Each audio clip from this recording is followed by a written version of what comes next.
चांद जैसन चेहरा बा दिले खून खार बा। चांद जैसन चेहरा बा दिले खून खार बा। बड़ा मुश्किल बूझल दुनिया के व्यवहार बा। बड़ा मुश्किल बूझल दुनिया के व्यवहार बा। जिन देखो ने मचल बउए छीना झपटी। खलसालऊ कतावन लालचिया कपटी।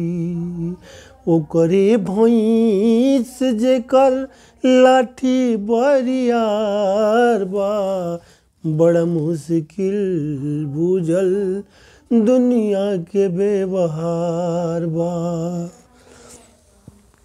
मतलब से बने कोई यार संघाती। लुटही के फेरा में रहे दिन राती। मुहवा में राम बाकी बगल में कटार बा। बड़ा मुश्किल बूझल दुनिया के व्यवहार बा। बड़ा मुश्किल बूझल दुनिया के व्यवहार बा। नैना नचावे कोई करके सिंगार हो। धोखा दे दी जहिया बन जई बयार हो। प्यारे वफा सब आज बेअपार बा। बड़ा मुश्किल बूझल दुनिया के व्यवहार बा।